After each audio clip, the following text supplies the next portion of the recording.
Your first 12 hours of your favorite game were the best 10 hours of gaming you have ever experienced. Everything felt magical, rewards came constantly, every achievement felt earned, every unlock felt it progress.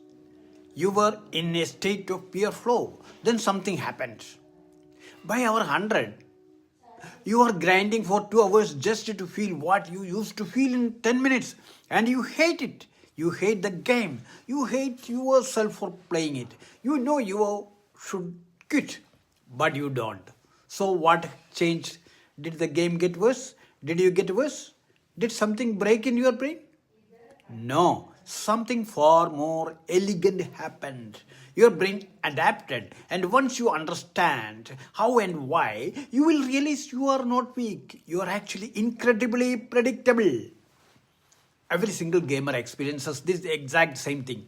Not sometimes, every time. It is not random. It is not a character flow. It is neuroscience. And it is entirely by design. This is a dopamine treadmill. And I am going to walk you through exactly how it works, why your brain does this, and why game companies exploit it. Now, key insight number one, the baseline shift. Let me start with something really fundamental about your dopamine system. Dopamine doesn't work the way most people think. People assume dopamine fires when you win, when you achieve something, well, you get the reward. But that is not actually how it works.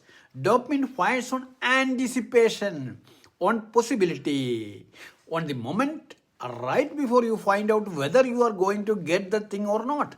It fires on hope, on uncertainty. Here is the key part.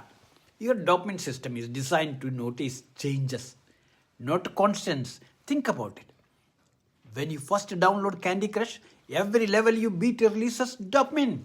Your brain says, amazing, this is new, this is reward. So you keep playing. But by level 60, your brain isn't flooding with dopamine anymore. Why?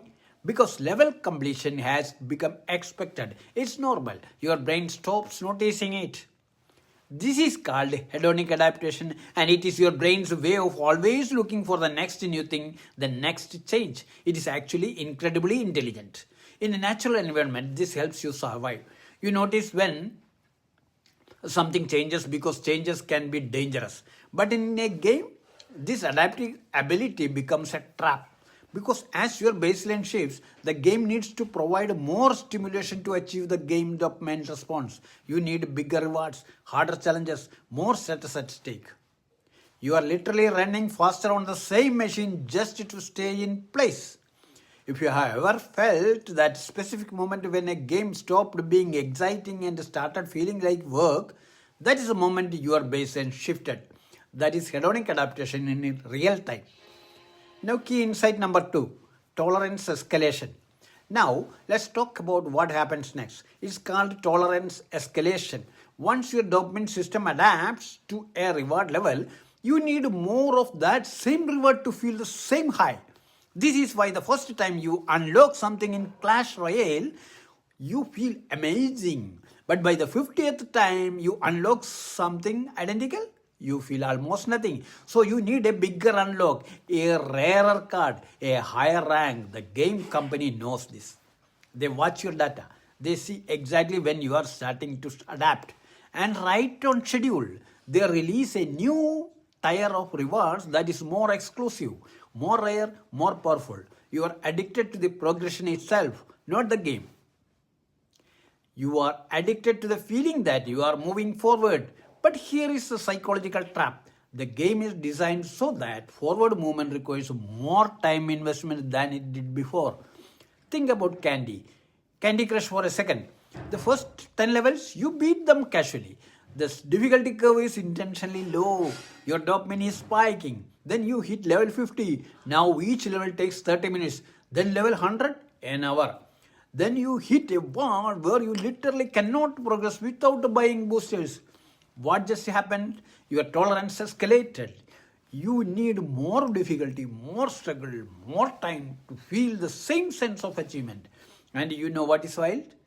The game's algorithm is watching. It's calibrating the difficulty so that you are always at the edge of what is possible. You are never quite there, but you always feel like you could be with just one more hour. This is psychological engineering and it is incredibly effective. If you have ever thought, just one more level and I will quit, that's not weakness. That's the game's difficulty curve working exactly as designed. Now, key insight number 3, the reward prediction error. Now, here is where it gets really interesting. Your dopamine system fires based on expectation, not reality. When you expect a reward and you don't get it, your dopamine actually drops below baseline. You feel disappointment, you feel frustrated, you feel the need to try again. But when you expect nothing and you get a reward, dopamine spikes. Game companies use this against you constantly. In Clash Royale, you hit a losing streak. Your rank drops, your expectations sink, you feel defeat. So you keep playing, trying to regain that lost status. And when you finally win one match, the dopamine spike is huge because your expectation was low. In PUBG, you might play 20 matches without winning. Your expectation of getting that win gets lower and lower. But when you finally get that win, dopamine explosion. This is why variable rewards you can't predict, are more addictive than consistent rewards. Because unpredictability keeps your expectation system constantly surprised. And the game company engineered your losing streak. The matchmaking isn't random, it's deliberately designed so that you win just enough to keep trying, but not so much that you feel satisfied. You are literally playing against an algorithm that's studying your dopamine response patterns and adjusting to keep you in a state of constant, just barely achievable hope. That is not addiction, that's engineering. Now, key insight number 4, the adaptation spiral. So, let me show you what happens when you combine hedonic adaptation plus tolerance escalation plus reward prediction manipulation. You get an adaptation spiral. Day 1 of a new game. Dopamine baseline is low. Everything is new. Everything triggers dopamine.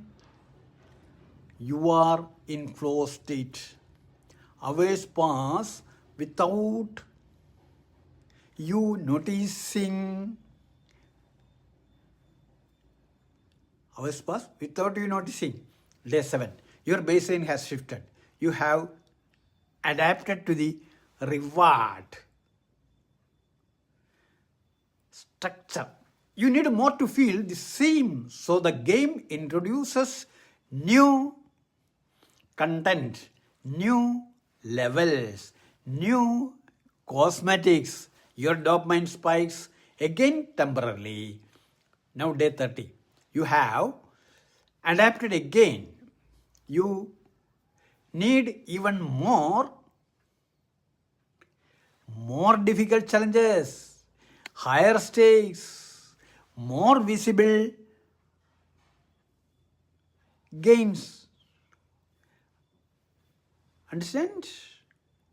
More difficult challenges, more visible status on leaderboards. Now day 60, you are fully adapted. The dopamine from normal gameplay is out, and that is minimal. You are only getting spikes from rare rewards or competitive wins. But your baseline for what works or feels like achievement has shifted so far that normal progression feels worthless. Of course, this normal progression feels worthless. Now day 100, you are playing not for fun, you are playing because quitting would mean losing status. You are playing because you have sunk so much time that the loss would feel enormous. You are playing because the game has become your default dopamine source and you hate it, but you can't quit. Not because you are weak, but because the game's algorithm has engineered you to need it more than you need rest, time with friends, or literally anything else in your life. This isn't hyperbole, this is game design. If you have ever felt trapped in a game you hate, if you have ever trapped in a game you hate, or if you have ever asked yourself, why do I keep playing this thing? This is why. Understand? Here is what I want you to sit with. You are actually not the problem. Your brain is working exactly as designed. It's doing what brains do. Natural. It's doing what brains do normally.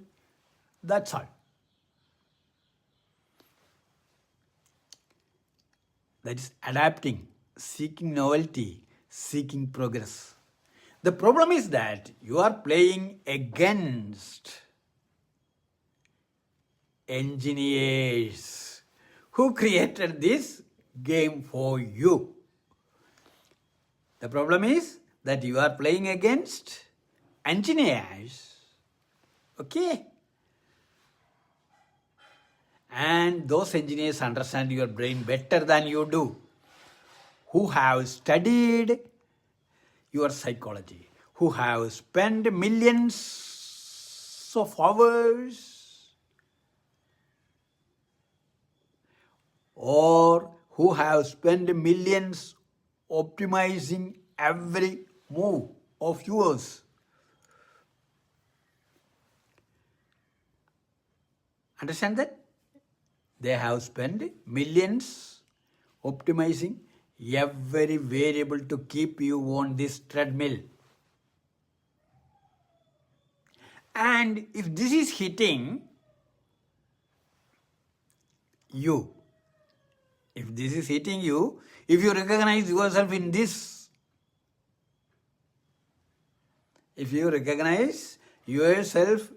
this, cycle, comment below.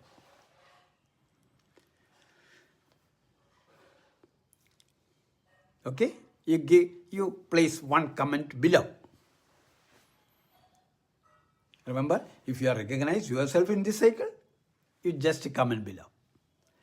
Tell me, what was the moment when your dopamine spiked, or when your dopamine came down?